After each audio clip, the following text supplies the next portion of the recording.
The crystal chandeliers of Aria, one of New York's most exclusive restaurants, weren't the only things sparkling with intensity that fateful evening.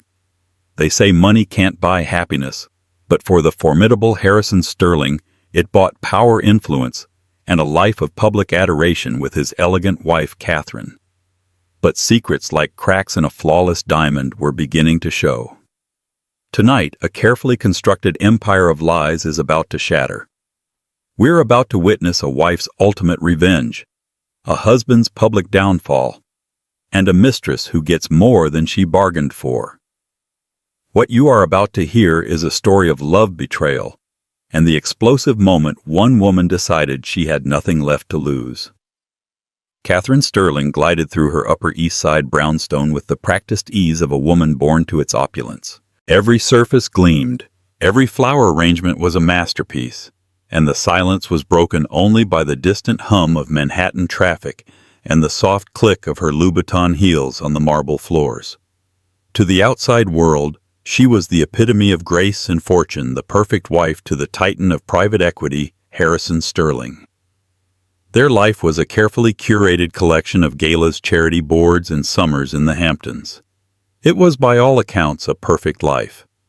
But for months a chilling disquiet had settled deep within Catherine's soul. It started subtly. A late-night board meeting that stretched until 3 a.m. The scent of an unfamiliar, cloyingly sweet perfume on his suit jacket, Chanel No. 5, a scent she hadn't worn in years. The way Harrison, a man who once dissected every detail of her day with genuine interest, now offered a distracted, "That's nice, darling," his eyes glued to the phantom glow of his second phone, a device she wasn't supposed to know existed. Harrison was a master of his universe, a man whose charisma was as legendary as his business acumen. He had swept a young Catherine off her feet, a bright-eyed art history major who saw beyond the Sterling family fortune, and fell for the man who quoted Keats and promised her a world of adventure. He had delivered on that promise in a way. Their world was vast and glittering, but it had become a gilded cage, and she was its lonely ornamental bird. The first concrete crack in the facade appeared on a Tuesday. Harrison was supposedly in Chicago for a 24-hour whirlwind merger deal. Catherine was hosting a luncheon for the museum's acquisitions committee. As she was discussing the merits of a newly discovered Degas sketch, her phone buzzed with a notification from their shared credit card account, a charge from the Gilded Lily, a ridiculously expensive lingerie boutique in Soho. This was followed by another charge minutes later from the Hotel Elysian, a boutique hotel in the meatpacking district known for its discretion and decadence. Chicago, he had said. The lie was so blatant, so insulting in its carelessness, that the air was knocked from her lungs. The chatter of the committee faded into a dull roar. She excused herself, her smile a brittle mask, and locked herself in the powder room. Her reflection stared back, a woman she barely recognized. Her eyes, once vibrant, were clouded with a pain she had refused to acknowledge for far too long. That night she didn't sleep. The vast empty bed felt like a tomb. She thought back over their 20 years together. The early days filled with laughter and genuine affection. The birth of their 2 children, now away at boarding school, shielded from the creeping rot in their parents' marriage. She had sacrificed her own career ambitions, pouring her intellect and energy into being the perfect partner, the perfect hostess, the perfect mother, the perfect asset to the Sterling brand. And for what? To be discarded for someone younger? Someone who wore cheap perfume and frequented hotels that catered to illicit rendezvous. The humiliation was a physical ache, a hot, searing poker in her chest. But beneath the pain, a new emotion began to smolder: rage, cold, clear, and utterly consuming. Catherine was not a fool. She had been raised by a shrewd society matriarch who had always told her, "Hope for the best, my dear, but always be prepared for the worst, and never ever let them see you bleed." Catherine had bled in private for months. Now it was time to cauterize the wound. The next morning she did not confront Harrison when he returned feigning exhaustion from his trip.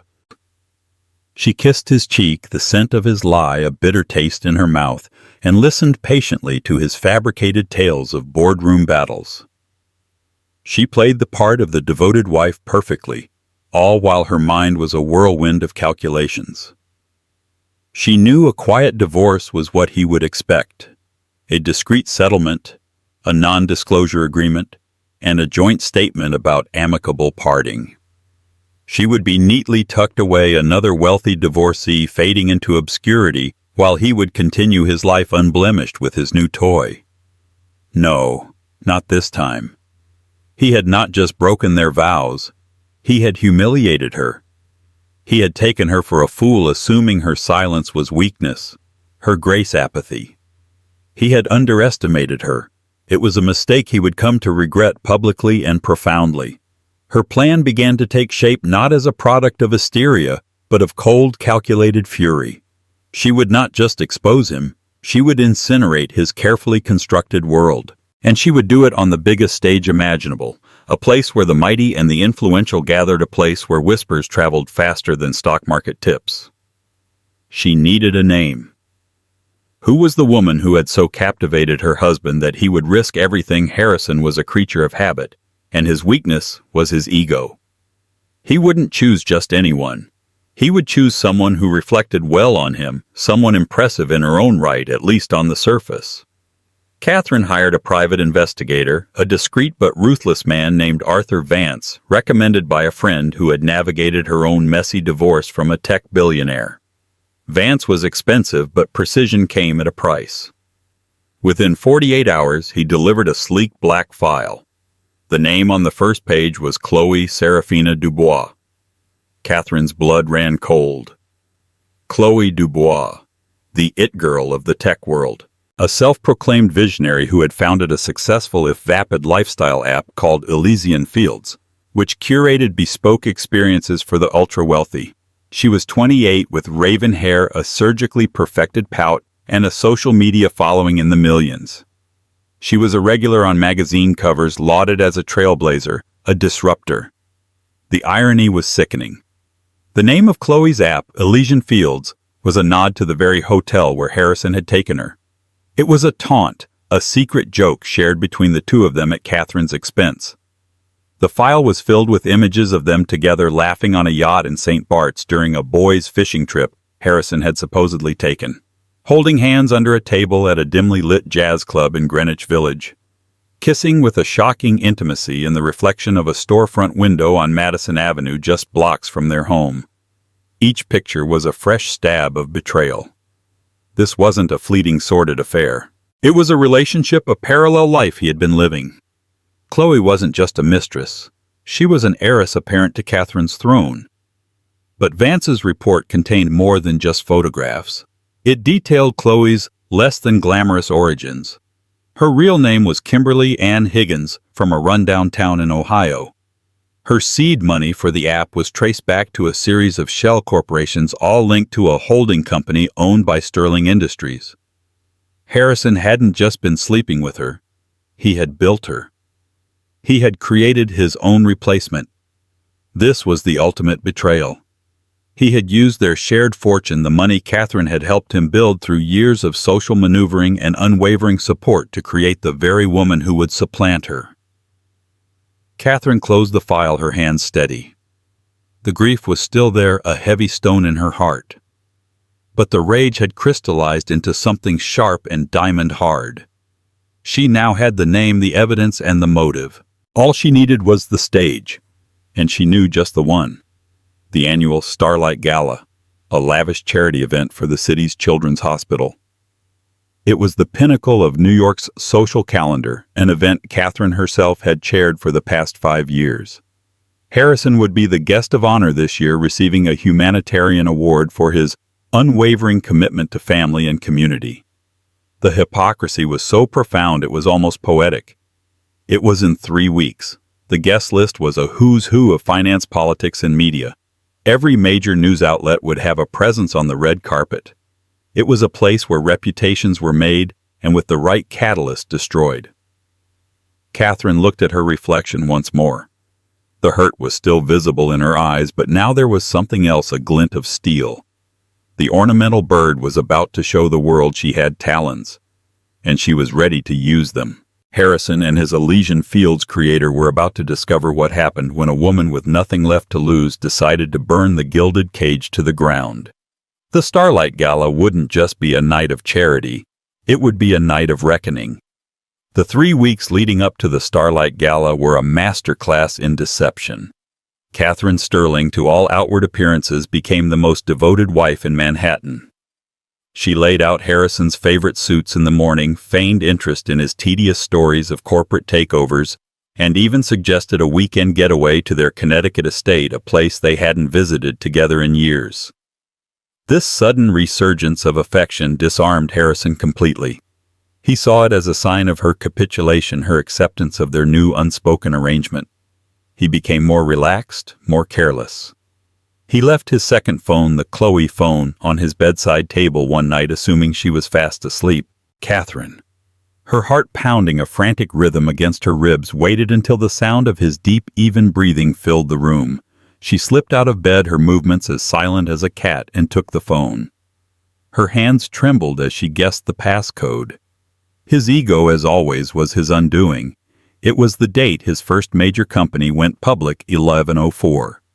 The phone unlocked. What she found was a gallery of their sordid little world. Intimate photos, screenshots of fawning articles about Chloe, and a text thread that stretched back nearly 2 years. Reading their messages was like drinking poison. Chloe. Stuck in a meeting with investors. So boring. Wish I was with you. Harrison. Soon, my love. Just have to get through a dinner with the ball and chain tonight. She's planning some charity thing. Utterly tedious. Chloe. She has no idea, does she, poor thing? Harrison. Completely oblivious. She lives in her own little world of flowers and art. It's for the best. Chloe. When are you going to tell her I want to be with you, Harry? Not just in secret. Harrison, patience, darling. The timing has to be perfect. After the gala. I'm getting that award and the press will be everywhere. I need to maintain the family man image for a little while longer. Then I'll handle it. A quiet exit for her, a grand entrance for you. The ball and chain. Poor thing. Completely oblivious. Each word was a nail hammered into the coffin of her love for him. He not only betrayed her, but also held her in utter contempt. He saw her as a prop, a stepping stone to his next conquest. And Chloe was no innocent caught in the thrall of a powerful man. She was a willing co-conspirator eagerly awaiting her coronation. Catherine meticulously forwarded the most damning texts and a few select photos to a secure email address she had created for this very purpose. Then she deleted her tracks and placed the phone back on the nightstand, her heart a block of ice. The last vestiges of her sentimentality had vanished. This was no longer just about a broken heart. It was about justice. Her next move was to secure her own future. She met with a new lawyer, a shark named Isabella Rossi, known for her scorched-earth tactics in high-stakes divorces. Not the family lawyer the Sterlings had used for decades, but a warrior who answered only to her. Catherine laid out the evidence she had gathered. Rossi's eyes, sharp and intelligent, widened almost imperceptibly as she reviewed the documents. Mr. Sterling has not only been unfaithful, Rossi said, her voice a low, dangerous purr, he has used marital assets, our assets, to fund his mistress's entire career. This isn't just infidelity, it's financial fraud. We can cripple him. They spent the next week quietly and efficiently moving Catherine's personal assets and setting up trusts for her children that were untouchable. They prepared the divorce, filing a document so explosive it would send shockwaves through Wall Street. But Catherine instructed Rossi to wait. Do not file it yet, Catherine commanded, a newfound authority in her voice. I'll tell you when. It has to be timed to the exact second. The final piece of her plan involved the gala itself. As the chairwoman, she had complete control over the seating arrangements. The main dais was reserved for the guests of honor and the highest-level donors. Harrison would be seated at the center, a king on his throne. Traditionally, his wife would be seated to his right. But Catherine had a different idea. She made a call to Chloe Dubois using her private unlisted number. "Chloe, this is Catherine Sterling." There was a stunned silence on the other end of the line, followed by a flustered, "Oh, Catherine, what a surprise. I'm calling because I'm finalizing the seating for the Starlight Gala." Catherine said, her voice as smooth as silk. "Harrison has told me so much about you and your incredible work with Elysian Fields. He's so proud of what you've built. The lie was so sweet it could have caused cavities." Chloe, emboldened by what she perceived as Catherine's ignorance, preened. "Oh well, he's been an incredible mentor." "He has," Catherine agreed. "Which is why, as a personal thank you for all you've done to inspire him this year, I would be honored if you would sit with us at the head table, at Harrison's right hand." The bait was laid. Chloe's gasp was audible. To be seated at the main table next to the man of the hour with his wife's blessing. It was the ultimate social coup, a public declaration of her importance. It was everything she had been craving. I would be honored, Catherine." Chloe stammered, the triumph evident in her voice. "Thank you. That is so incredibly generous of you." "Not at all," Catherine replied, a chilling smile playing on her lips. "You deserve it. I'll have your place card made up immediately. I look forward to seeing you there." She hung up the phone, her hand steady. The trap was set. She had invited the fox into the henhouse, but the fox had no idea she was walking into an abattoir. The day of the gala arrived, a crisp, clear autumn evening. The city was electric with anticipation. Catherine spent the afternoon in a state of zen-like calm.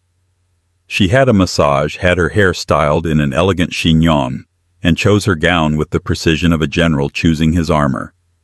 It was a custom Schiaparelli gown in a stunning shade of crimson, not the soft pastels she usually favored, but a bold, unapologetic red, the color of love, of rage, of blood. Around her neck she wore the Star of Sterling, a legendary 80-carat diamond necklace Harrison had given her on their 10th anniversary. Tonight it felt less like a gift of love and more like spoils of war she was claiming for herself. Harrison, oblivious, was ecstatic. He saw her striking appearance not as a warning but as a testament to his own success. "You look magnificent, darling," he boomed, adjusting his Tom Ford tuxedo. "Absolutely breathtaking. A perfect night for us." "For us," she repeated, her voice a soft echo. Her eyes met his in the mirror, and for a fleeting moment she saw a flicker of the man she had once loved. But it was gone in an instant, replaced by the self-satisfied gleam of a man who believed he had the world on a string. As they descended the grand staircase of their brownstone ready for the waiting limousine, Catherine's phone buzzed. It was a text from her lawyer, Isabella Rossi. "Ready when you are. Just say the word." Catherine typed a single word in reply: "Tonight." She took one last look at the life she was about to detonate. The portraits of their smiling children, the art she had so lovingly collected, the home that had been both her sanctuary and her prison. There was a pang of sorrow, but it was quickly eclipsed by a surge of adrenaline. She was no longer Catherine Sterling, the victim. She was Catherine, the architect of a reckoning. And the show was about to begin. Aria, the 3 Michelin-starred restaurant chosen for the Starlight Gala, was a symphony of understated opulence. Soaring ceilings, walls adorned with contemporary art, and tables draped in heavy cream linen set a stage for New York's elite. The air hummed with the murmur of powerful voices and the clinking of champagne flutes. Flashbulbs erupted in a continuous blinding storm on the red carpet outside, capturing the arrival of billionaires, senators, and celebrities. When Harrison and Catherine Sterling arrived, the frenzy intensified. Harrison, beaming, waved to the cameras, his arm possessively around his wife's waist. He was the man of the hour, the philanthropist king, and he played the part to perfection. Catherine smiled, a serene, enigmatic expression on her face. She was a vision in her crimson gown, the Star of Sterling necklace catching the light and fracturing it into 1,000 tiny rainbows. No one could have guessed that behind her placid demeanor was a heart beating with the ferocity of a war drum. They navigated the throng, exchanging pleasantries and air kisses. Catherine was gracious, charming, every inch the perfect society hostess. She saw familiar faces in the crowd, the Vanderbilts, the Rockefellers, titans of industry and old money. She also saw Savannah Guthrie from NBC, a clear sign of the evening's high profile. Everything was falling into place. As they approached the dais at the front of the grand ballroom, Catherine spotted her, Chloe Dubois. She was already seated, a smug, self-satisfied smile on her face. She wore a slinky silver gown that left little to the imagination, a stark contrast to Catherine's regal elegance. Her place card, just as promised, was to the right of Harrison's empty chair. She looked up as they approached, her eyes meeting Catherine's with a flash of triumphant condescension. It was the look of a victor claiming her prize. Harrison did a masterful, if subtle, double-take. He shot Catherine a questioning glance, his smile momentarily faltering. Catherine simply smiled back, a picture of innocence. "I thought it would be a lovely surprise," she whispered to him, "to honor your protégée. She's been such an inspiration to you." Harrison caught off guard, but ever the narcissist quickly recovered. His ego interpreted the gesture not as a trap, but as the ultimate confirmation of his power. He believed he had managed his affair so brilliantly that his wife was now in her own naive way celebrating his mistress. He felt invincible. He took his seat, placing himself between his wife and his lover. The symbolism was not lost on the few who were truly in the know, who exchanged discreet, knowing glances across the room. To the rest of the 500 guests, it was merely a slightly unusual seating arrangement. "Catherine, thank you again for this," Chloe purred, leaning across Harrison. "It's truly an honor." "The honor is all mine," Catherine replied, her voice dangerously sweet. "I believe in giving people exactly what they deserve." The dinner began. Course after course of exquisite food was served, but Catherine barely touched hers. She sipped her water, her senses on high alert, waiting for the perfect moment. The room was filled with chatter and laughter. Harrison was in his element, holding court, his voice booming as he regaled the table with an anecdote about his latest acquisition. He would occasionally place a hand on Catherine's arm, a performative gesture of affection for the crowd, and then moments later his knee would press against Chloe's under the table. Catherine felt it all, a silent observer of her own public humiliation. But her calm was absolute. A predator does not get flustered before it strikes. Finally, the moment arrived. The main course plates were cleared, and the chairman of the Children's Hospital, a portly, affable man named George Carmichael, stepped up to the podium. And now George began, his voice echoing through the silent ballroom. "It is my great honor to present this year's humanitarian award to a man whose generosity knows no bounds. A pillar of our community, a devoted family man, and a true titan of industry. Ladies and gentlemen, Mr. Harrison Sterling." The room erupted in applause. Harrison, his face flushed with pride, stood up and gave a theatrical bow. He kissed Catherine on the cheek, a dry, papery peck, and then, in a moment of supreme arrogance, he winked at Chloe. He strode to the podium, basking in the adoration of the crowd. He accepted the heavy crystal award and turned to the microphone. "Thank you, George, for that wonderful introduction." He began, his voice smooth and confident. "I am humbled, truly humbled to receive this award. But I cannot accept it alone. None of what I have achieved would be possible without the unwavering support, grace, and understanding of my incredible wife, Catherine." He paused, gesturing toward her. A spotlight found Catherine at the table. She smiled and gave a slight regal nod. The applause swelled again. "She is the rock upon which our family is built." Harrison continued, his voice thick with faux emotion. "Her dedication to our children and to the community is an inspiration to us all. Thank you, my love." He then launched into a 10-minute speech about corporate responsibility, community values, and the importance of family. It was a masterpiece of hypocrisy, and Catherine listened to every word, her resolve hardening with each syllable. As he finished, the room rose to its feet in a thunderous standing ovation. Harrison, holding the award aloft, was the king of the world. He returned to the table, his eyes shining, and placed the award on the table between himself and Catherine. "A beautiful speech, darling," Catherine said, her voice clear and carrying in the momentary lull as people retook their seats. "Thank you, my love," he said, preening. In fact, Catherine continued, her voice rising just enough to capture the attention of the surrounding tables. "It was so moving that I feel inspired to say a few words myself. A toast to my husband."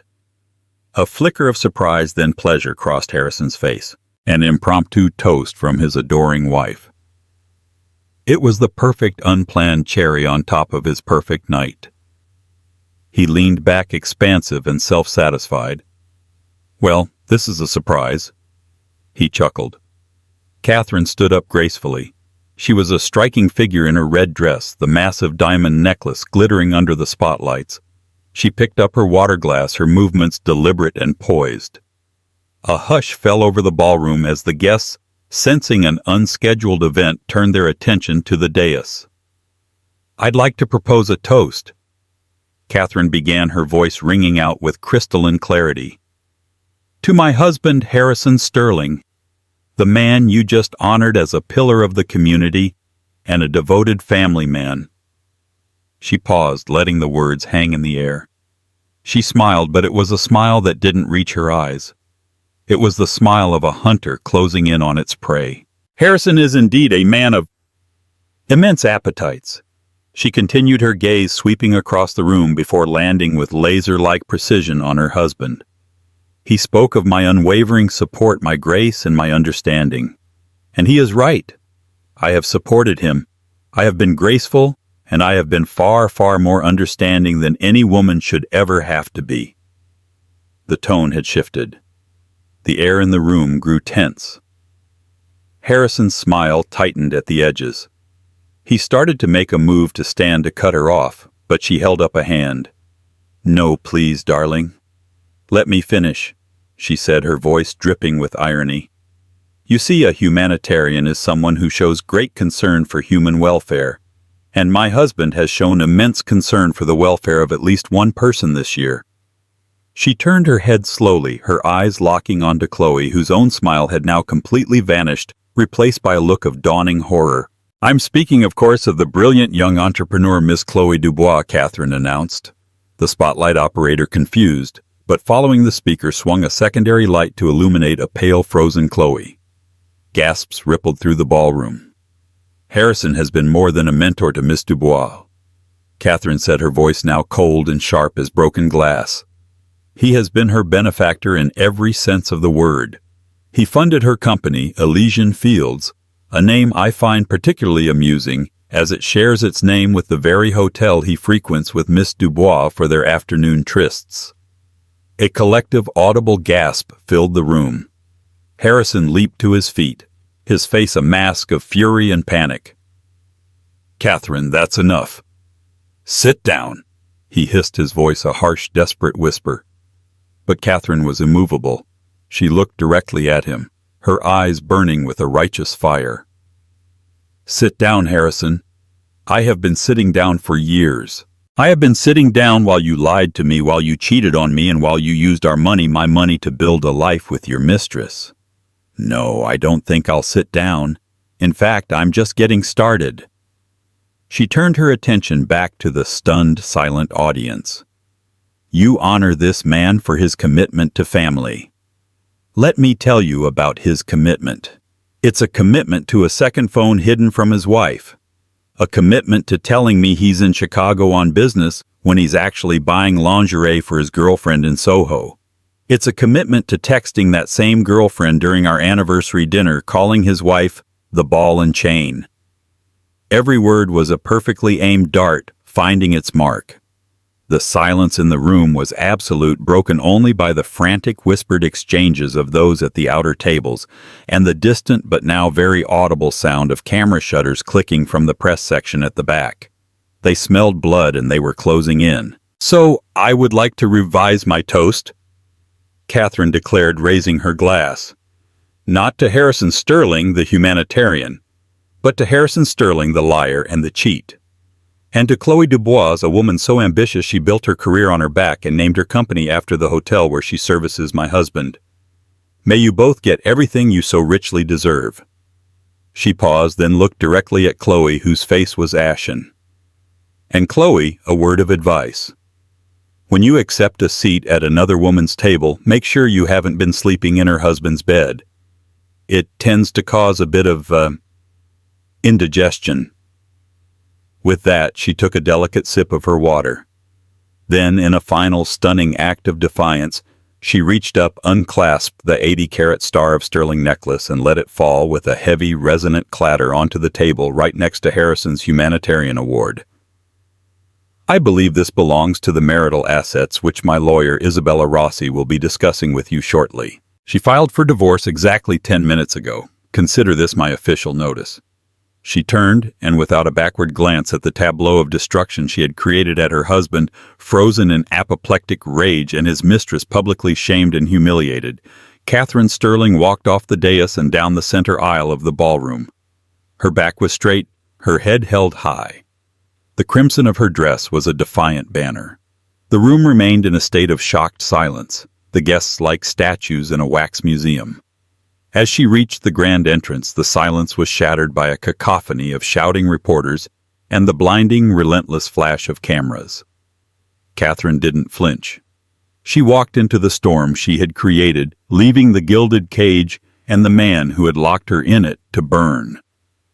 The silence that followed Catherine's departure from the dais was a living entity, a thick, suffocating vacuum that sucked all the air from the grand ballroom of Aria. For a full 10 seconds, the 500 most powerful people in New York were frozen, a tableau of shock and disbelief. Then the spell shattered. A low murmur rippled through the room, quickly swelling into a cacophony of frantic whispers, gasps, and the undeniable vulturesque clicking of mobile phone cameras. Every guest had become a journalist, every phone a weapon aimed at the public execution unfolding before them. All eyes snapped back to the head table, a stage of utter devastation. Harrison Sterling stood trembling, his face a grotesque model of crimson and deathly white. The crystal humanitarian award on the table seemed to mock him, its facets reflecting the glittering ruin of his life. The Star of Sterling necklace lay beside it like a dead diamond-encrusted serpent. He opened his mouth, but only a strangled, guttural sound emerged. He looked like a man who had been shot, but hadn't yet had the sense to fall. His eyes, wide with panic and incandescent rage, were locked on the empty space where Catherine had just stood. But then the scene took a pivot so sharp it gave the entire room whiplash. It came from the woman who should have been the most humiliated, the most broken. Chloe Dubois, who had been ashen-faced and frozen just moments before, let out a sound. It began as a low chuckle, a tremor of dark amusement, and then it blossomed into a full-throated, almost unhinged laugh. The sound was so unexpected, so bizarrely triumphant, that a fresh wave of silence descended as people tried to process it. She wiped a tear of pure, cynical mirth from the corner of her eye with a steady hand. "Well," she announced, her voice carrying across the silent watching room, "that certainly had more flair than the dessert course." She rose from her chair with a liquid grace that belied the chaos around her. The spotlight, which had been abandoned on her pale face, now followed her as she moved. She was no longer a deer in the headlights. She was a panther seizing control of the hunt. She turned to Harrison, whose face had now slackened into stunned incomprehension. "Darling," she cooed, the endearment now a weapon of pure contempt. "You told me she was oblivious. You swore to me she was docile. A lovely, simple woman who arranged flowers and chaired committees. You failed to mention she possessed a spine of Valyrian steel and the strategic instincts of a 4-star general planning a coup." Harrison finally managed to form words, his voice a hoarse, desperate rasp. You think this is funny. She just destroyed me. She destroyed us." Chloe's smile was a slash of red against her pale skin. "Funny, no. I think it's pathetic," she retorted, her voice dropping to an icy, surgical tone. "I think you're pathetic. Did you really believe you were that brilliant that you could orchestrate this whole charade forever? keeping your perfect society wife in her gilded cage on the Upper East Side and your edgy tech genius mistress in her glass-walled penthouse downtown. You aren't a king, Harry. You're just a cliché with a bigger bank account. You're a man who thought his power made him immune to consequences. And tonight your ego wrote a check that your entire reputation can't begin to cash. She picked up a brioche roll from the breadbasket and with a flick of her wrist tossed it onto his Limoges china plate. It landed with a soft, pathetic thud. Game over. But she wasn't finished. She turned her attention to the captive audience, her gaze sweeping across the room like a searchlight. The guests, from billionaire hedge fund managers to society doyens, leaned in their faces a mixture of horror and rapt fascination. This was better than theater. "For the record," Chloe announced, her voice ringing with newfound authority, "and for all of your cameras, get a good angle, boys. Yes, I had an affair with this man. And yes, his money was the seed that grew Elysian fields. Let's have no illusions about that. But let's also not entertain the illusion that I am the only person in this room whose success is a direct result of Harrison Sterling's transactional brand of generosity." A new, more delicious kind of terror began to ripple through the room. This was no longer just about a marital spat. This was a threat of mutually assured destruction. Chloe pointed a long, perfectly manicured finger at George Carmichael, the portly hospital chairman who looked as if he was about to have a coronary. "Why don't you ask George over there about the very generous, very anonymous 7-figure donation the hospital received last spring? The one that arrived just a week before the city planning board on which George sits mysteriously overlooked a dozen zoning violations for Harrison's new community-focused condominium development downtown.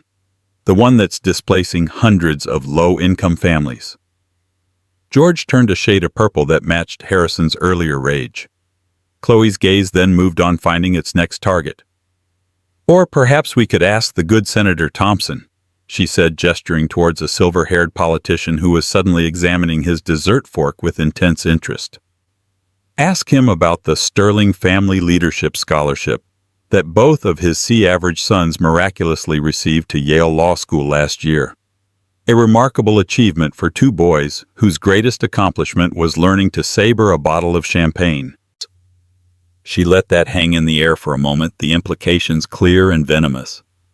Harrison's philanthropy has always been an investment, a tool to buy silence, to purchase influence, to pave over his sins. I was just another one of his assets. The difference is, she added, her eyes flashing, I was an asset that was paying attention. With a final withering look at the utterly broken man at the table, Chloe Dubois grabbed her glittering Judith Lieber clutch. She didn't scurry away in shame. She sashayed off the dais and down the main aisle, her silver gown shimmering. She left behind a second, more complex crater of destruction, one that implicated the very power structure of the city. She hadn't just been a mistress. She had been an apprentice, taking meticulous notes on the corruption that fueled her lover's world. The drive back to the brownstone was surreal.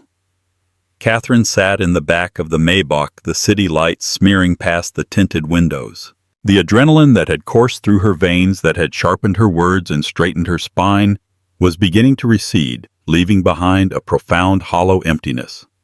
There was no triumph, not yet, just the bone-deep weariness of a soldier after a long and brutal battle. Her phone, which she had ignored, began to buzz incessantly. She finally looked at it. The screen was a cascade of notifications. Texts from friends, some offering support, others demanding to know if it was true. Missed calls from her children's schools. And the news alerts. CNN Sterling Gala explodes, billionaire's wife accuses him of adultery and public takedown. BBC News. Harrison Sterling's philanthropic empire in tatters. After wife's shocking revelations. The New York Times. A Gilded Age falls. Catherine Sterling rewrites the rules of divorce. A video was already viral. A shaky, zoomed-in clip of her speech filmed by a guest. She watched herself, a woman in a crimson dress, her voice steady, her face a mask of cold fury. She watched as she let the Star of Sterling necklace clatter onto the table. It felt like watching a stranger, a woman she had summoned from the depths of her pain and humiliation. A woman she wasn't sure she still recognized. The days that followed were a blur of media hysteria and strategic maneuvering. Harrison was crucified in the court of public opinion. His company's stock, Sterling Capital, dropped 30% in 2 days, wiping out billions in value. He was forced to issue a groveling public statement, which was promptly torn to shreds by commentators. He was a pariah. The men and women who had clamored for his attention a week ago now crossed the street to avoid him. He remained locked inside the Upper East Side brownstone, the very symbol of his success, now his luxurious prison. The staff reported sounds of shouting and breaking glass at night. Catherine, ensconced in the quiet, windswept seclusion of their East Hampton estate, became an icon. She was Catherine the Executioner, a symbol of righteous female rage. Feminist blogs wrote treatises on her speech.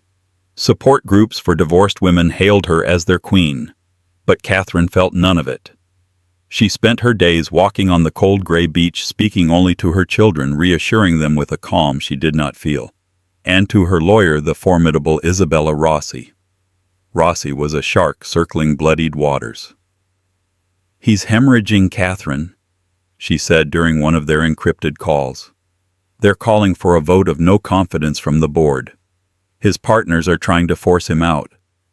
We have him on financial fraud for the funding of Chloe's company with marital assets.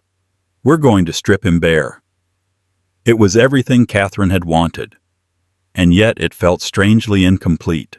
The public humiliation, the financial ruin, it was punishment, yes, but it felt like pruning a diseased tree, not pulling it out by the roots. A week after the gala, a package arrived, delivered by a bonded courier who vanished as quickly as he appeared. It was a thick, cream-colored envelope of heavy cardstock. No return address. Her security detail had already scanned it. Inside, a single sheet of matching paper held a message written in a surprisingly elegant looping cursive. "Catherine, I imagine you have no desire ever to see my face again, and I cannot blame you. But I believe we have a powerful mutual interest that now transcends our personal history. There is more to the story of Harrison Sterling than you know. Far more. Things that go beyond infidelity and the creative reallocation of marital funds. Things that the district attorney's office would be very interested in. If you are willing to listen, meet me tomorrow at noon. The Picasso room on the 5th floor of the MoMA. It's usually quiet then. I'll be the one in black. Chloe." Catherine read the note 3 times. Her first visceral reaction was revulsion. Meet with Chloe Dubois. The woman who had laughed in her husband's bed, the co-conspirator in her own humiliation. She crumpled the note, ready to toss it into the fireplace. But she stopped. She smoothed the paper out, her eyes drawn back to one phrase. Things that the district attorney's office would be very interested in. A cold dread, familiar and long suppressed, crept up her spine. For 20 years she had lived alongside Harrison's ambition. She had seen the ruthlessness in his eyes when he closed a deal, the casual cruelty with which he discarded people who were no longer of use to him. She had always told herself it was just business. What if it wasn't? What if the foundation of their entire life, their fortune, their standing, was built on something far darker than just shrewd investing? Against the vehement, practically screaming advice of Isabella Rossi. "It's a trap, Catherine. She'll record you. She'll twist your words. Do not go." Catherine found herself being driven into the city the next day. She entered the MoMA through a private entrance arranged by a friend on the board. The Picasso room was hushed, the air cool and still. And there, standing before the jarring, fractured figures of Les Demoiselles d'Avignon, was Chloe. She was dressed in a severe but elegant black dress, her vibrant red lipstick gone, her hair pulled back in a simple knot. Without the usual armor of high fashion and defiant confidence, she looked younger, harder, and deeply weary. "Thank you for coming," Chloe said, her voice low. She didn't turn from the painting. "I'm not here for a debrief on your performance at the gala," Catherine said, her voice like ice. You have 60 seconds to tell me why I shouldn't have my lawyer file a restraining order against you. Chloe finally turned her dark eyes meeting Catherine's. There was no mockery in them now, only a grim seriousness. Because I'm the only person on earth besides Harrison who knows what really happened to Alexei Petrov. The name hit Catherine with the force of a physical blow. She actually stumbled back a step. Alexei Petrov, the Russian oligarch. A name from their past whispered in hushed tones. The silent partner in Harrison's first fund. The official story, the one Harrison had told for 15 years, was that Petrov had been a difficult and unstable partner, and they'd had a bitter falling out before Petrov tragically disappeared during a yachting trip in the Aegean Sea. A sudden storm, a man overboard. A terrible accident. Harrison didn't just part ways with him. Chloe said, her voice dropping to a near whisper, forcing Catherine to step closer. Petrov wanted out. The Russian economy was tanking and he wanted to liquidate his stake, a stake that by then had grown to nearly $500 million. Harrison didn't have that kind of liquidity. Paying out Petrov would have meant gutting sterling capital before it even became an empire. It would have exposed him as a fraud. Catherine felt the blood drain from her face. She leaned against the cool gallery wall, the jagged women in Picasso's masterpiece seeming to mock her own fractured reality. So Harrison arranged a final meeting. Chloe continued, her voice flat, devoid of emotion. He flew to Greece, met Petrov on his yacht, the Zephyr. He told everyone it was a last-ditch effort to convince him to stay in the fund. It was just the two of them who sailed out from the marina that afternoon. Harrison came back to shore alone, claiming they'd had a terrible fight and that Alexei had taken a tender to another island.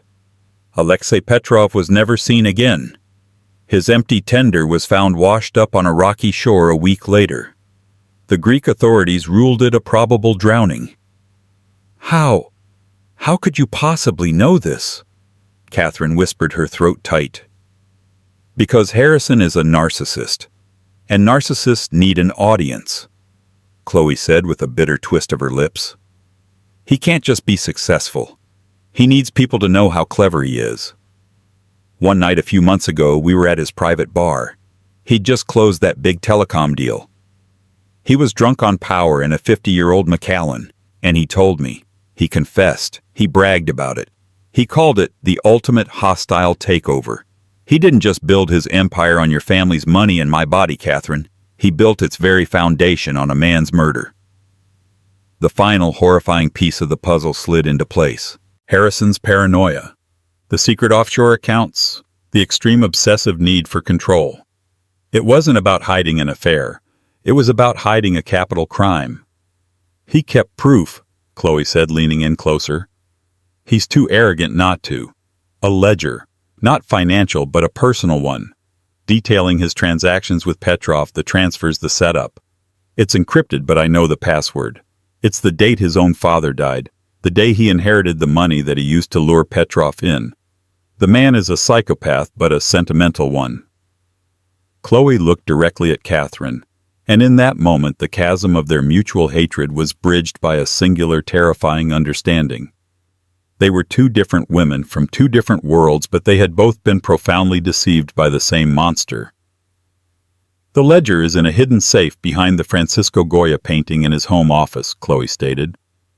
The one of Saturn devouring his son. The grotesque perfection of it all, the black humor poetry, made Catherine feel nauseous. I gave you the public spectacle you deserved, Chloe said, her voice regaining a sliver of its old strength. I put the first bullet in him. Now you can deliver the kill shot. You can give the authorities the one thing they need to put him in a cage for the rest of his life. You have access to that house. I never will again. This was the final crossroad. A choice beyond money, beyond divorce, beyond revenge. This was a choice about justice. She could take the hundreds of millions she would get in the divorce and disappear, leaving Harrison a broken, disgraced man. Or she could risk everything to unearth a truth that would not just ruin him, but entomb him. Catherine looked from Chloe's hard, expectant face to the fractured women in the painting. They were brutalized, misshapen, but they were staring back defiant. She would not just escape the gilded cage. She would melt it down and forge it into a weapon. She gave a single sharp nod to Chloe Dubois. Not of forgiveness, but of alliance. The real drama had only just begun. And that's where our story leaves Catherine Sterling on the precipice of a choice that will redefine her life once more. She started as a wife betrayed, transformed into a woman seeking public revenge, and now stands as a potential harbinger of ultimate justice. What would you do in her shoes? Would you walk away with your fortune and freedom, or would you pursue the darker path to ensure a monster faces his final reckoning? This tale of love, lies, and high-stakes revenge shows just how fragile the most glittering lives can be, and the extraordinary lengths people will go to when they've been pushed too far. The click of the door was the sound of a life-breaking. For Taylor Vance, 8 months pregnant and full of hope, that sound was the starting pistol for a race she never knew she was in. She came bearing gifts of love and peace, a small surprise for her millionaire husband, Harrison Thorne. But the surprise was hers. This isn't just a story about infidelity. It's about the moment a loving wife realizes her home is a boardroom, her marriage is a hostile takeover, and the woman sitting in her chair isn't just a mistress, she's a predator, aiming for the throne. What happens when the woman who helped build an empire discovers she's about to be demolished by it? Stay with us. The air in the private elevator of the Thorne Industries tower was so cold it felt like a warning. Taylor Vance clutched the small, elegant box of macarons from Le Ciel Pâtisserie, a little tighter, the warmth of the fresh pastries, a stark contrast to the chill seeping into her bones. At 34 weeks pregnant, every movement was a deliberate, weighty effort. A soft, insistent kick from within reminded her why she was doing this. For them, for their family, for the man she loved who had seemed so distant lately. Harrison Thorne wasn't just a husband. He was an event, a force of nature that had swept her up 7 years ago and placed her at the center of a glittering world she'd only ever read about. He built his tech empire from the ground up, and she had been there for every sleepless night, every risky investment, every triumphant breakthrough. She'd been his sounding board, his quiet strategist, his soft place to land. But the last 6 months had been different. The late nights became all-nighters. The hushed phone calls ended the moment she entered a room. The easy intimacy they shared had been replaced by a polite, almost professional distance. Harrison had blamed it on the stress of a massive new acquisition, a deal he called the legacy maker. Taylor, ever the supportive wife, had tried to believe him. She suggested a baby moon a weekend away before their son arrived. He had gently declined his hand, patting her swollen belly with a distracted air. Soon, Elle, I promise. After this deal closes, it's just you and me and him. Today, however, a wave of loneliness had washed over her so profoundly it felt like a premonition. She'd found herself driving downtown, the box of his favorite salted caramel macarons on the passenger seat like a peace offering. A surprise visit, a small, desperate attempt to breach the walls he had built around himself. The elevator doors opened onto the 55th floor with a soft chime. The executive floor. The air here was different, thinner, scented with money, and a faint, sharp aroma of something floral she couldn't quite place. Harrison's executive assistant, a young, impeccably dressed woman named Clara, looked up from her desk, her smile faltering for a fraction of a second. Taylor, Mrs. Thorne, we weren't expecting you. I know, Clara, spontaneous, Taylor said, trying for a lightness she didn't feel. I brought Harrison a little treat. Is he in a meeting? Clara's eyes darted toward the imposing double doors of Harrison's office. He is engaged. It's a very sensitive time with the acquisition. Oh, I won't stay long. Just a minute to see his face. Taylor insisted, her hand resting protectively on her stomach. The baby kicked again, a little drumbeat of impatience. Clara hesitated, a flicker of panic in her eyes. Perhaps I should just let him know you're here first. But Taylor was already moving, her maternal instincts overriding the polite protocols of the corporate world. Don't be silly, Clara. He's my husband, not the president. She gave the young woman a warm, disarming smile and pushed open one of the heavy oak doors before Clara could protest further. And then time stopped. The office was a testament to Harrison's success. Floor-to-ceiling windows offered a breathtaking panorama of the city below. A sleek minimalist space dominated by a massive mahogany desk that was more like a command center. Harrison was there standing by the windows, his back to the door, but he wasn't alone, and a woman was sitting in her chair. It wasn't just any chair, it was the Eames lounge chair and ottoman in plush ivory leather that Taylor had gifted Harrison on their 5th anniversary. It was their chair. The one where she would sit and read while he worked late, their feet often tangled together. The one where they had dreamed up names for their future child. In it sat a woman who was the physical antithesis of Taylor. Where Taylor was soft curves and warm, approachable beauty, this woman was sharp angles and cool, predatory elegance. She was tall and slender, dressed in a form-fitting sheath dress the color of blood. Her dark hair was cut in a severe geometric bob, and her legs crossed with an air of absolute ownership seemed to go on forever. Her gaze, when it lifted to meet Taylor's, was not one of shock or guilt. It was one of bored assessment, like a queen examining a commoner who had wandered into the throne room. Harrison spun around his face a mask of horror. "Taylor, what are you doing here?" The air crackled. The floral scent Taylor had noticed earlier was stronger here, emanating from the woman in the chair.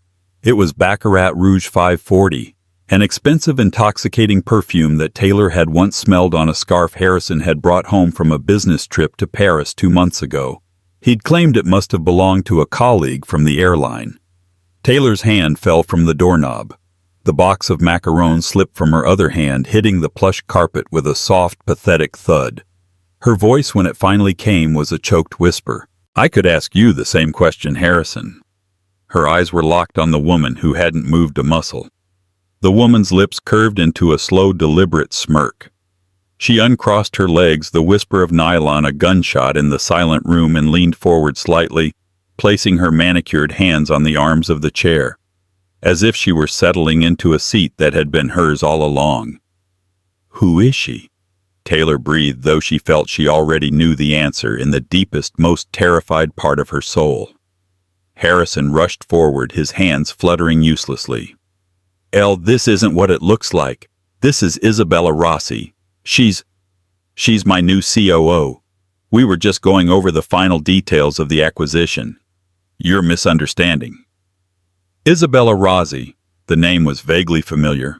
A rising star in the tech world known for her ruthless tactics. A shark. Isabella finally spoke, her voice as smooth and cold as marble. "I believe your husband is trying to say you've arrived at an inconvenient time, Mrs. Thorne."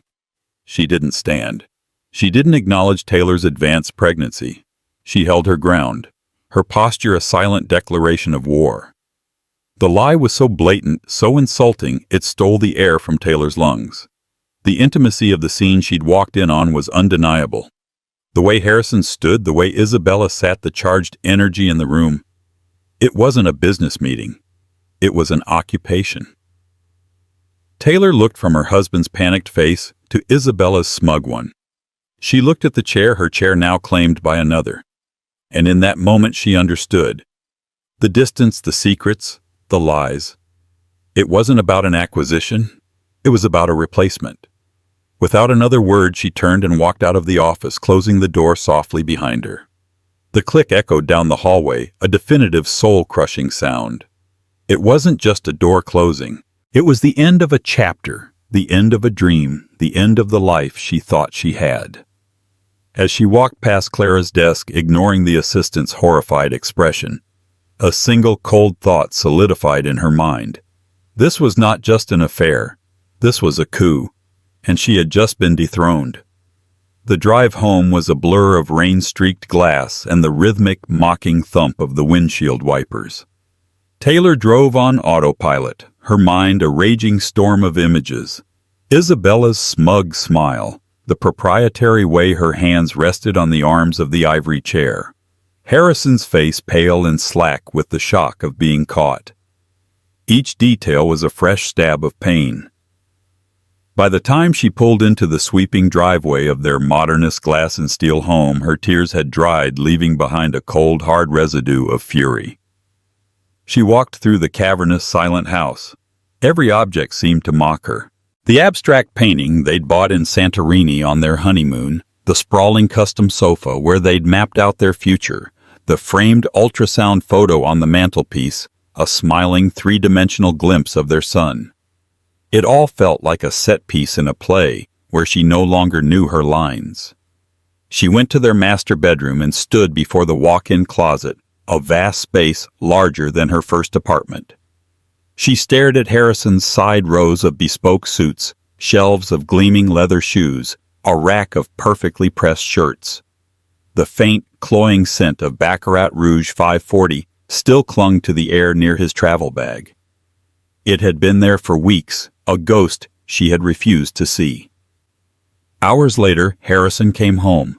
He found her in the nursery, sitting in the rocking chair, her hands wrapped around her belly, as if to shield their unborn child from the wreckage of their lives. The room was painted a soft, hopeful blue. A mobile of hand-carved wooden planets hung over the empty crib. He didn't rush in, didn't start with apologies. He leaned against the doorframe, his expensive suit looking rumpled and out of place. "Elle," he began, his voice low and cautious. "We need to talk." "Do we?" she replied, not looking at him. Her gaze was fixed on the planet Jupiter spinning slowly in the dim light. "I think the scene at your office was quite eloquent. You don't understand. It was not what you think." The classic cowardly opening line, a rage so potent it was almost dizzying, surged through Taylor. She turned to face him, her eyes blazing. "Then tell me what to think, Harrison. Should I think it's normal for your new chief operating officer to be lounging in your private office in my anniversary gift, looking like she owns the place? Should I think her perfume ending up on your clothes is just a coincidence? Tell me. Build me a version of the truth I can live with. You're good at building things." He flinched but moved further into the room. "Isabella is aggressive. She's a brilliant operator, but she blurs lines. She makes herself at home everywhere. It's her M.O. It means nothing. I was handling it." "Handling it?" Taylor's laugh was a brittle, ugly sound. "It looked to me like she was handling you." "That's not fair," he said, his voice taking on a defensive edge. "You're emotional. You're pregnant. You're seeing things that aren't there because you're feeling insecure." It was the gaslighter's masterstroke, turning her own vulnerability against her. He was using their baby, their shared joy, as a weapon to invalidate her reality. "Don't you dare!" she whispered, her voice trembling with the effort of keeping it level. "Don't you dare use our son as an excuse for your betrayal." He knelt before her, then taking her hands in his. His were cold. "There is no betrayal. Elle, look at me. I love you. I love this family we're building. This acquisition is the most stressful, high-stakes deal of my life. It's worth hundreds of millions. Isabella was brought in by the board to see it through. Her methods are unorthodox, but she gets results. That's all this is. Work.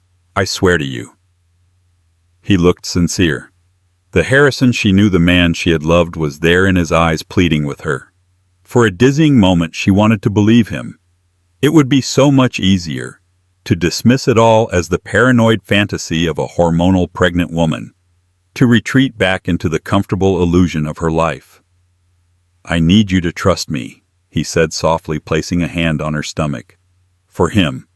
We can't let this stress affect the baby." She didn't pull away, but she didn't lean in either. She was a statue frozen by a conflict that was tearing her apart. "She was in my chair, Harrison. It's just a piece of furniture," he dismissed a little too quickly. "No," Taylor said, her voice gaining a sliver of its old strength. "It was a symbol, and you let her sit in it." He saw he was losing, so he switched tactics. The next day, a velvet box from Cartier appeared on her pillow. Inside was a diamond necklace, delicate and blindingly expensive. A text followed, "For the most beautiful mother-to-be in the world. I love you. Forgive my stress." The day after a team of landscapers arrived to redesign the garden into the English rose garden she'd always wanted. He was trying to bury the truth under a mountain of expensive gestures. He was renovating the scenery, hoping she wouldn't notice the foundational rot. For a week, Taylor existed in a state of suspended disbelief.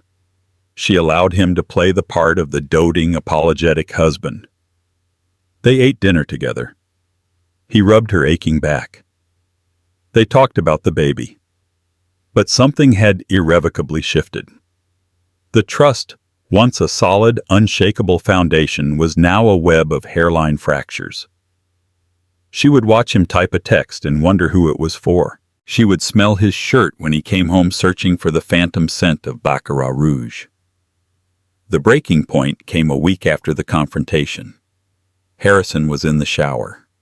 His phone, which was usually glued to his hand, lay on the bedside table. It buzzed. Taylor glanced over, her heart hammering against her ribs. A message preview glowed on the screen. It was from IR. The asset transfer is complete. Phase 1 is done. You handled the liability surprisingly well. Time to focus on what's important. Liability. The word struck her with the force of a physical blow. She wasn't a wife. She wasn't a partner. She wasn't even Taylor. She was a liability to be handled. And what was the asset transfer? The water in the shower shut off. Taylor's mind raced. She thought of Harrison's recent insistence that they consolidate their finances, moving her personal inheritance from a trust fund into a joint investment account he managed. He'd called it more efficient. At the time, she'd seen it as a sign of their partnership. Now it felt like something far more sinister. She picked up her tablet, her hands shaking. She logged into their joint investment portal. Her blood ran cold. 2 days ago, a sum of $5 million had been moved from the account. It wasn't transferred to Thorne Industries or any known subsidiary. It was wired to a numbered company she had never heard of, Argentum Holdings, LLC. She wasn't just being cheated on. She was being erased. This wasn't a simple, sordid affair. It was an operation, a meticulously planned conspiracy with her, their marriage, and her own money as collateral damage. Harrison wasn't just building a legacy. He was building it on the ruins of her life. And Isabella Rossi wasn't just the other woman. She was the architect. The fury that had been a slow-burning ember in Taylor's chest now roared into a conflagration. The hurt was still there, a deep, cavernous ache, but it was now sharpened by a terrifying clarity. She was not a victim of a cheating husband. She was the target of a corporate raider who happened to be sleeping with the CEO. The term liability echoed in her mind. It was cold, impersonal, and utterly dehumanizing. It was the language of a business deal, not a marriage. Her first instinct was to confront Harrison, to throw the tablet at his chest, and demand an explanation for Argentum Holdings. But the woman who had naively walked into his office a week ago was gone. That woman was trusting. This woman, the one staring at the multi-million-dollar hole in her life, knew that a direct confrontation would only be met with more lies, more gaslighting. Harrison and Isabella had underestimated her. They saw a soft domestic creature easily placated with diamonds and roses.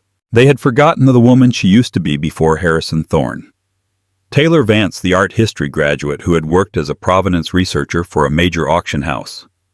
Her job had been to trace the history of objects, to follow the paper trail through centuries of deception, theft, and war. She was trained to spot forgeries both on canvas and in documents. It was time to resurrect that woman. Her first call was not to a lawyer but to an old friend from her auction house days. Chloe Evans was a forensic accountant, a woman who could make numbers sing and balance sheets confess their sins. They hadn't spoken in months, a casualty of Taylor's all-consuming new life, but Chloe answered on the second ring. "Elle, is that you? You sound different." "I need your help, Chloe," Taylor said, her voice low and urgent. She didn't waste time with pleasantries. "And I need you to be discreet, utterly." She explained the situation in clipped, precise terms, stripping it of emotion and presenting it as a case study. The powerful husband, the new COO, the suspicious text, the shell company, the $5 million transfer from an account containing her own inherited funds. There was a long silence on the other end of the line, then a low whistle. Ellie, you've walked into a snake pit. Argentum Holding sounds vaguely villainous. Give me the details. The wire transfer number, the date, the name of the receiving bank. I'll see what I can dig up. But listen to me. Chloe's voice became serious. Do not let him know you suspect anything.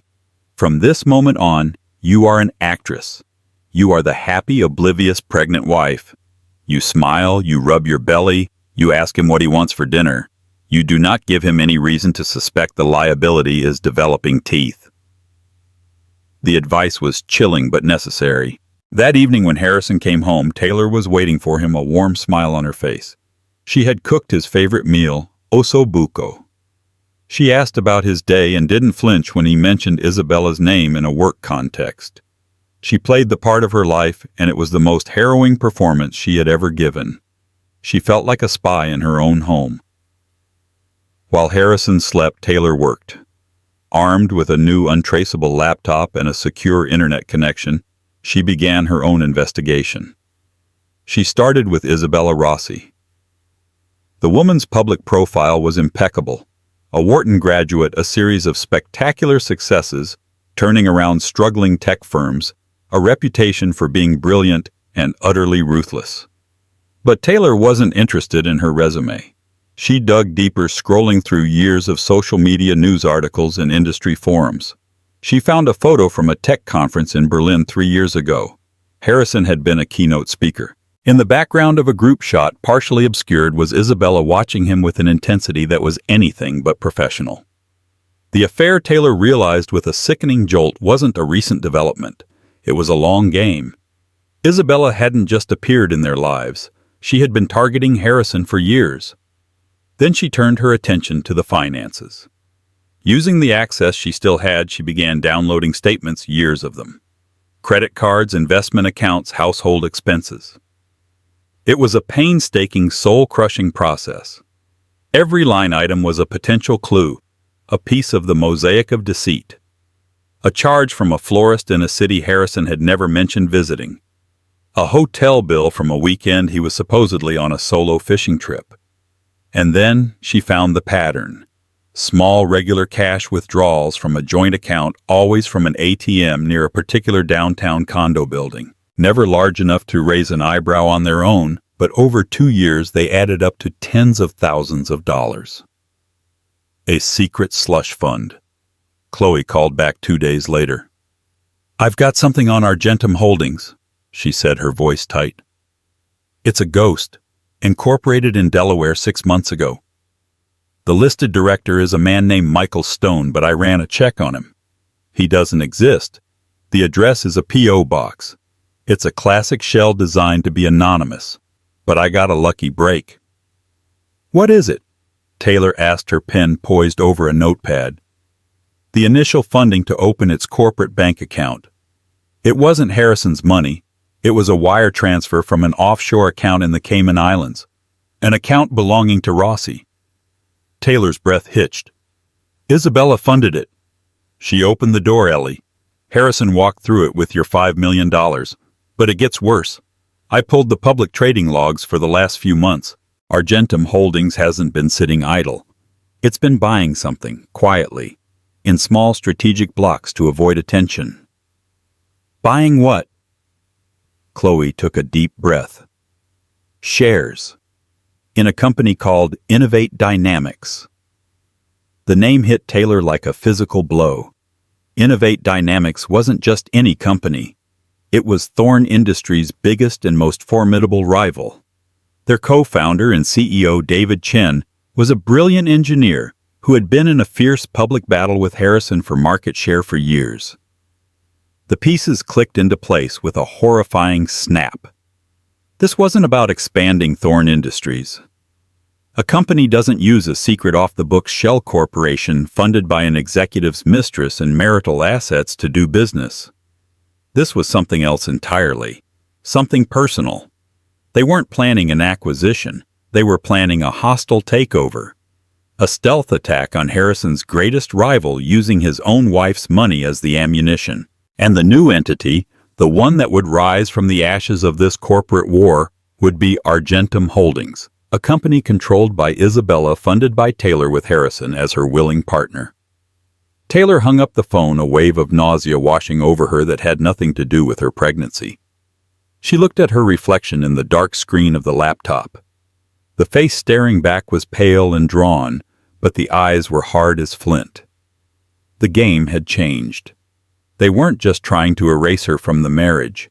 They were using her to build a new empire, one where she would have no place, no claim, no future. It was the ultimate betrayal not just of her heart, but of her legacy. She had been the silent partner in building Thorne Industries. Now she was the unwilling financier of its successor. The revelation that she was unwittingly funding a secret war against her husband's biggest rival shifted something fundamental inside Taylor. The personal pain of betrayal, while still a raw, open wound, was now overlaid with a cold, strategic anger. This was bigger than a broken heart. This was grand larceny disguised as a boardroom power play. Harrison and Isabella weren't just destroying a marriage. They were playing with lives, careers, and the stability of an entire industry, all funded by stolen money. Her money. She knew she was at a critical juncture. She had the what, a hostile takeover plot. She had the how, the shell company Argentum Holdings. But she didn't have the why. Why the secrecy Thorne Industries was a behemoth. If Harrison wanted to acquire a rival, he had the legitimate corporate muscle to do it. Why resort to this back-alley cloak-and-dagger scheme that put him, the company, and her at such enormous risk? The answer, she suspected, lay in the very foundations of the empire they had built together. Chloe's voice echoed in her head. You are an actress. The role was becoming more difficult to play. Every shared meal was a performance. Every feigned smile felt like a betrayal of herself. Every time Harrison touched her belly and spoke of their future, a black, bitter bile rose in her throat. She was a vessel for their child and simultaneously the vessel for their deception. The irony was suffocating. She realized she couldn't continue alone. Chloe was her financial eyes and ears, but she needed someone who understood the legal labyrinth of corporate governance. She needed a weapon. That weapon had a name, Marcus Thorne. Marcus was Harrison's older brother, and the two were like oil and water. Where Harrison was a slick, charismatic empire builder, Marcus was a quiet, principled corporate lawyer who had left the family business years ago after a bitter falling out over Harrison's ethically flexible business practices. He now worked as in-house counsel for a nonprofit. He and Harrison had not spoken in years, but he had always maintained a soft spot for Taylor, seeing her as a grounding force for his volatile younger brother. He'd sent a beautiful handcrafted crib for the baby just last month, with a simple handwritten note, "May this child have his mother's heart and integrity." It was a huge risk. Contacting Marcus could blow the entire thing open, but she was running out of options. She drove to a small independent coffee shop halfway across town, bought a burner phone with cash, and made the call. Marcus, it's Taylor. There was a pause. Taylor, is everything all right? You sound stressed. Is it the baby? The baby is fine, she said, her voice tight. Marcus, I am in terrible trouble. Harrison is in terrible trouble, and I need a lawyer I can trust implicitly. I need you. She met him that afternoon in a secluded corner of a public library, the scent of old paper and dust a strange comfort. Marcus, with his thoughtful eyes and tweed jacket, looked more like a university professor than a shark. But when Taylor laid out the evidence, the printed bank statements, the notes on Argentum Holdings, the details of the share purchases, the text from IR, his expression hardened, the gentle academic replaced by a razor-sharp legal mind. He listened without interruption, his fingers steepled before him. When she finished, he was silent for a full minute, his gaze distant. He's using marital assets to fund a secret off-the-books hostile takeover bid with his COO, Marcus stated not as a question, but as a grim confirmation. And your inheritance was the seed money. My God, Taylor. Why Marcus? She pleaded. Why would he do it this way? Why the shell company? Why the risk? Marcus leaned forward, his voice barely a whisper. Control and greed. A legitimate takeover bid through Thorn Industries would be subject to board approval to shareholder votes to SEC oversight. It would be scrutinized. There would be questions. But if he and Rossi acquire Innovate Dynamics personally through a private entity like Argentum, they own it outright. They can merge it, strip it for parts, do whatever they want without answering to anyone. But it's illegal, Taylor stated. It's more than illegal. It's a catastrophic breach of his fiduciary duty as CEO. Marcus explained, his eyes flashing with anger. He's using company resources, his time, his knowledge, likely inside information to enrich himself personally. And he's entangled you in a massive conspiracy. If this blows up, you as a partner in the joint account that funded it could be implicated in securities fraud and illegal acquisition schemes. The room seemed to tilt. She had been so focused on the betrayal that she hadn't fully grasped her own legal peril. They hadn't just made her a victim, they'd made her an unwilling accomplice. What do I do? She asked, the weight of it all pressing down on her, making it hard to breathe. We need more, Marcus said, his mind clearly working, mapping out a strategy. We need irrefutable proof that ties Harrison directly to Argentum. We need to understand the end game. What is their final move? And we need to find the original documents. What original documents? The founding documents for Thorn Industries, Marcus said. I was there, remember? At the very beginning. You weren't just a supportive wife, Taylor.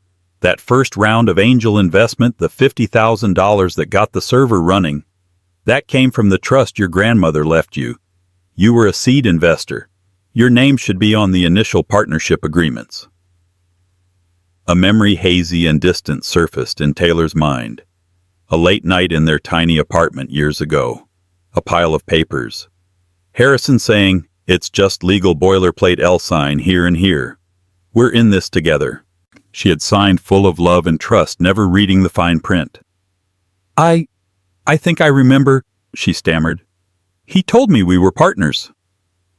Let's find out how he defined partner, Marcus said grimly. Those documents are likely in a vault either at his office or with his corporate law firm. Getting them will be difficult, but they could be the key. If your name is on them as a founding partner, you're not just a wronged wife. You are a co-owner of the entire empire, and you have rights he has systematically violated. Taylor left the library feeling a strange mixture of terror and empowerment. She now had a team, Chloe the financial bloodhound and Marcus the legal strategist. They were her allies in the shadows, fighting a war Harrison and Isabella didn't even know had been declared. The mission was no longer just about survival. It was about reclamation. She wasn't just fighting for her money or her marriage anymore. She was fighting for her very identity, for the truth of her role in the creation of Harrison's world, a world he was now trying to burn to the ground with her inside it. The actress had her script, and the next act was about to begin. The house, once a sanctuary, now felt like an elaborate prison. Every corner held a memory now tainted. Every shadow seemed to hide a lie. Taylor moved through her days with a placid, serene mask, a perfect portrayal of the expectant mother nesting before the storm of childbirth. Inside, however, a glacial calm had settled. The emotional tempest had passed, leaving behind the cold, hard landscape of resolve. She was no longer just reacting. She was hunting. The hunt for the founding documents became her obsession. Marcus was right, they were the key. They were the legal proof of her very existence in the narrative of Thorn Industries, a narrative Harrison was actively trying to erase. Marcus began a subtle legal probe, sending carefully worded inquiries to Harrison's law firm, citing the need for estate planning due to the impending birth of an heir. It was a plausible pretext, but one that was met with stonewalling and delays. The documents were in deep archival, they were told. Retrieving them would take time. It was a polite corporate no. Taylor knew they wouldn't get them through official channels. Harrison or Isabella had likely already given instructions to bury them. So she turned to a different kind of archive, her own memory. She thought back to the early days, to the cramped apartment that served as their first home and office. Where would Harrison have kept something so important? He was a man of habits even then. He was also a man who believed in backups and redundancies. A digital copy. There had to be a digital copy. Her mind went to the old server. Before the gleaming racks in the Thorn Tower data center, there was the Chimera, a custom-built server that lived in their coat closet, its fans a constant hum in their small apartment. It held their entire life business plans, code repositories, financial models, and personal photos.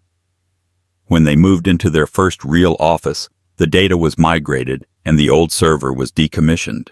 Harrison, ever the sentimentalist about his own creations, had refused to scrap it. "It's the cornerstone, Elle," he'd said. "You don't throw away the cornerstone." She found it in the climate-controlled storage room in their basement, tucked away under a dust cover behind boxes of old prototypes.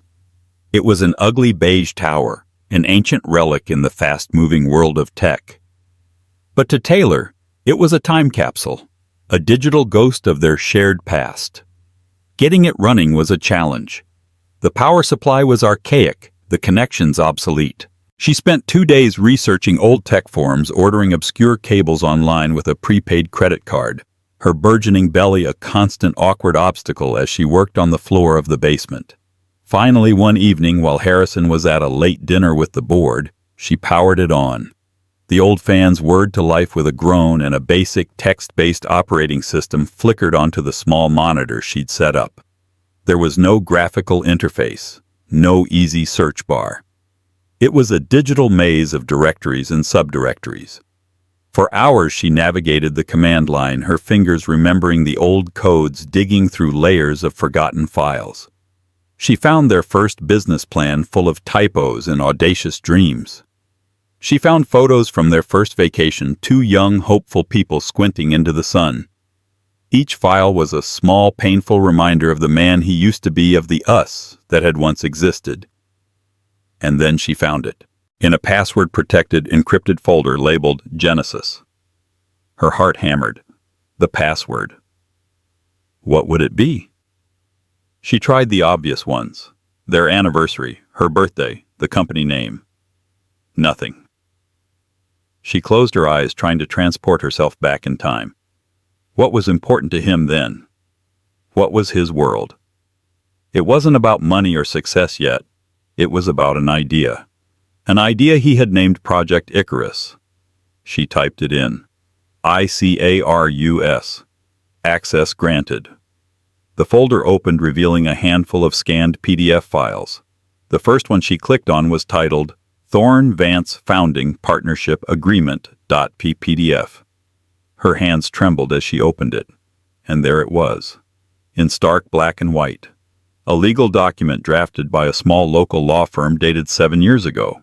It clearly stated that Thorn Industries was formed as a general partnership between Harrison Thorn and Taylor Vance. It detailed her initial seed investment of $50,000 and in exchange granted her a non-dilutable 40% equity stake in the company. 40%. She scrolled down to the signature page. There was Harrison's arrogant scrawl, and there was hers, a little hesitant but undeniably her own. She felt a dizzying wave of vindication so powerful it almost buckled her. She wasn't a liability. She wasn't a supportive wife who had been along for the ride. She was a co-founder. She owned nearly half of the entire damn company. The second document she opened was the one that broke her heart all over again. It was titled Corporate Restructure Resolution. PDF dated 2 years later, right after their first major round of venture capital funding. It was a resolution to dissolve the original partnership and reincorporate as a C-Corp, the standard move for a growing tech company.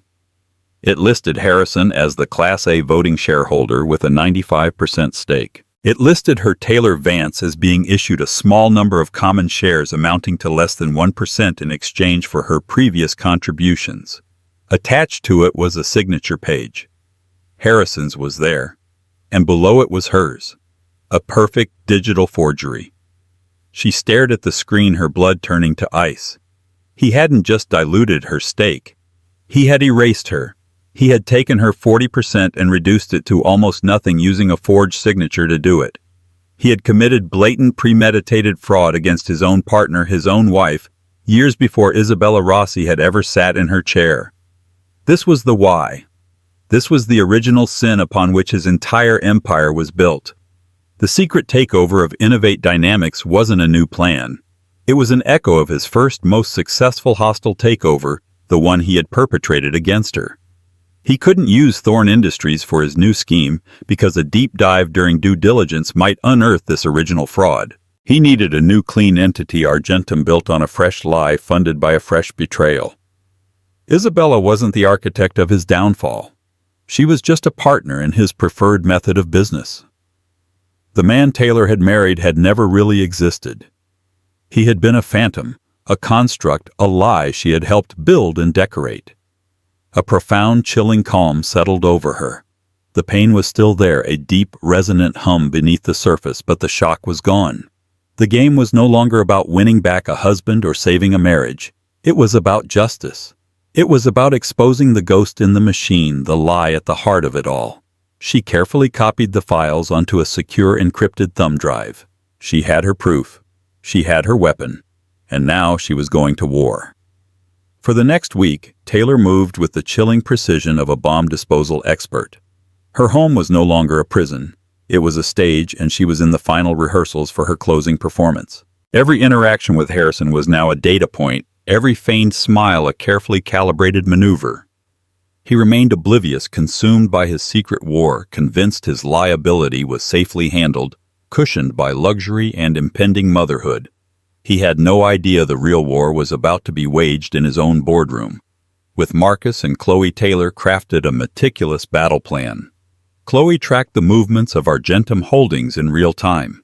They were accelerating their purchases of Innovate Dynamics stock, growing bolder as they neared a controlling interest. The takeover was imminent. Marcus, armed with the explosive evidence from the Genesis folder, prepared a legal case so airtight it was a veritable fortress.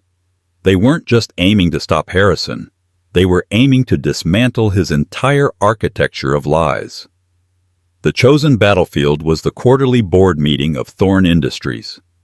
It was Harrison's arena, his throne room where his power was absolute. To confront him there was to challenge the king in his own court surrounded by his loyalists. It was audacious, bordering on insane, but it was the only venue that would have the immediate cataclysmic impact they needed. Taylor's plan required one more ally. A person on the inside of that boardroom. She chose Arthur Pennington, the oldest member of the board, a stern old money investor who had been a friend of her father's. Arthur was a stickler for ethics and corporate governance, and he had privately expressed concern to Taylor months ago about Harrison's increasingly reckless ambition. He had a reputation for being unshakable. 2 days before the meeting, Taylor met Arthur for tea. She didn't lead with the affair or the emotional betrayal. She laid out the facts as a business case. She presented him with a summarized, heavily redacted brief prepared by Marcus. The formation of Argentum Holdings by an executive officer. The illicit transfer of funds from a marital account containing seed money, the systematic off-the-books purchase of a rival's stock, and the grave legal and financial exposure this represented for Thorn Industries and its shareholders. Arthur read the document, his face growing progressively grimmer. "This is corporate malfeasance on an epic scale," he said, his voice low. "Harrison is acting like a rogue state. Who is the executive officer?" "Isabella Rossi," Taylor said quietly. Arthur nodded slowly as if a missing puzzle piece had just clicked into place. "She was forced on the board by the new venture capital firm. I never trusted her. She has the eyes of a predator." He looked at Taylor, his gaze sharp. "This document mentions marital funds and seed money. This is personal for you, isn't it, my dear?" Taylor met his gaze without flinching. "Arthur, what I am about to show you cannot leave this table until the board meeting. It will not only prove the case, but will redefine the very ownership structure of this company." She slid a single piece of paper across the table. It was a copy of the signature page from the original Thorne-Vance founding partnership agreement. His eyes widened as he saw her name, her signature, and the 40% stake. "My God," he whispered. "You're not the CEO's wife. You're the co-founder." "A co-founder who was systematically defrauded," Taylor said, her voice like ice. "He is building a new empire with my money on a foundation of fraud against me. I am asking you to help me reclaim what is mine and protect the company we both care about from the man who is trying to destroy it." Arthur folded the paper and handed it back, his decision made. "What do you need me to do?" The morning of the board meeting. Taylor dressed with the care of a general preparing for battle. She chose a simple, elegant navy blue maternity dress, a color of authority and calm. She did her hair and makeup with understated perfection. She was not the weeping, hysterical wife. She was Taylor Vance, co-founder. She arrived at Thorne Tower and walked past the receptionist, her bearing so confident that no one dared to stop her. She could feel her son kicking a steady, rhythmic beat as if he were drumming up courage for them both. Marcus was waiting for her in a small conference room down the hall from the main boardroom, the full set of documents in his briefcase. In the boardroom, Harrison was at the head of the table in his element. Isabella Rossi was seated to his right, a picture of cool, untouchable power. The meeting began, proceeding through the standard agenda items. Harrison was charismatic, commanding, painting a rosy picture of the company's future. Then Arthur Pennington cleared his throat. "Harrison, before we move on to the forward-looking statements, there is a matter of urgent and grave importance that has been brought to my attention regarding a potential breach of fiduciary duty by executive officers." A confused murmur went through the room. Harrison's smile tightened. "Arthur, what is this about? If you have a concern, you should have brought it to me privately. I'm afraid this is a matter for the entire board," Arthur said, his voice ringing with authority. He looked towards the door. "And for the company's primary and as yet unacknowledged co-founder." On that cue, the boardroom doors opened. Taylor walked in. The silence was absolute. Every head turned. Harrison froze, his face draining of all color. He looked as if he had seen a ghost. Isabella's mask of serene superiority cracked, a flicker of pure fury flashing in her eyes before being replaced by cold calculation. "Taylor!" Harrison stammered, rising slightly from his chair. "What is the meaning of this? This is a private meeting." "I believe I have a right to be here," Taylor said, her voice clear and steady, filling the silent room. She walked to the empty chair at the opposite end of the table from Harrison and stood behind it. "As the owner of 40% of this company." She placed a single file folder on the table in front of her. The sound was like a gunshot. "What is she talking about?" a board member asked. "She's confused," Harrison said quickly, trying to regain control. "She's not well. She's pregnant, and I have never been more well or more clear in my entire life." Taylor cut him off, her gaze sweeping across the stunned faces. "I have here the original founding partnership agreement for Thorne Industries signed by myself and Harrison Thorne. It grants me a 40% equity stake. I also have the documents from the subsequent incorporation, which includes my forged signature illegally reducing my stake to less than 1%. A fraud upon which this entire company has been operating." She slid a copy of the documents down the long mahogany table. "Furthermore," she continued, her voice gaining strength, "we have evidence that Mr. Thorne and Ms. Rossi have been operating a shell corporation, Argentum Holdings, funded by $5 million illegally transferred from a joint marital account. They have used this entity to attempt a secret hostile takeover of our chief competitor, Innovate Dynamics, thereby putting this entire company at catastrophic legal and financial risk." She looked directly at Harrison, whose face was now a ghastly shade of gray. "You didn't just cheat on me, Harrison. You stole from me. You stole from this company. You stole from our son." Then she turned her ice-cold gaze on Isabella. "And you. You are not a COO. You are a corporate parasite who conspired to commit fraud. I suggest you call your lawyer." The room erupted. It was chaos. Board members were shouting. Harrison was speechless, collapsing back into his chair. Isabella stood up abruptly, her face a mask of cold fury, and walked out of the room without a word. Taylor remained standing, her hand resting on her belly. She had done it. She had walked into the heart of his power and detonated the truth. The coup was complete. But it wasn't her coup, it was his. And she had just exposed it to the world. The boardroom detonation was swift.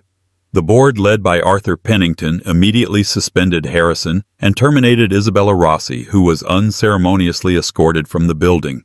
As the story of executive overreach broke in the financial press, Thorne Industries' stock plummeted, and the empire built on lies began to crumble.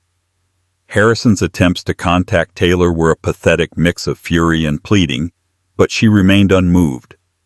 He was a ghost from a life she no longer recognized. With Marcus as her counsel, Taylor negotiated not a divorce settlement, but a reckoning. Faced with irrefutable proof of fraud and the threat of criminal charges, Harrison capitulated. The original sin was rectified. Taylor's 40% founding stake in Thorne Industries was restored. She wasn't an ex-wife taking a payout. She was a co-founder reclaiming her kingdom. Harrison was left a wealthy exile vanquished from the world he once ruled. Taylor's goal was never to sit on Harrison's throne. She placed her massive block of shares into a trust for her son, took a permanent seat on the board as a guiding guardian, and installed a new CEO. 3 weeks later, she gave birth to a healthy baby boy she named Ethan, a name meaning strong. Holding him, a profound peace washed over her. The battles were over. 6 months later, Taylor stood in the living room of a new home, a warm, light-filled brownstone filled with the scent of baby powder and the sound of her son's happy gurgles.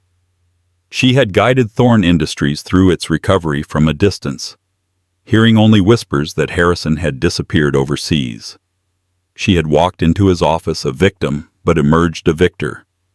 She had been dethroned from a sham marriage only to build a true and powerful throne of her own, one of integrity, strength, and quiet peace. As Ethan's tiny hand wrapped around her finger, she knew this was the only empire that had ever truly mattered. From the ashes of a devastating betrayal, a new strength was forged. Taylor's journey shows us that the deepest wounds can often lead to the most profound discoveries of self-worth and power. It's a reminder that a person's value is never determined by someone else's deception. She didn't just win a divorce. She won back her identity, her legacy, and the right to build a future on her own terms, a future of truth for her son Ethan. If Taylor's story of resilience and her fight for justice resonated with you, please show your support. Your engagement helps us bring more powerful stories like this to light. Hit that like button if you were cheering for her. Share this video with someone who needs a reminder of their own strength, and most importantly, subscribe to the channel and turn on notifications so you don't miss our next story. Thank you for watching.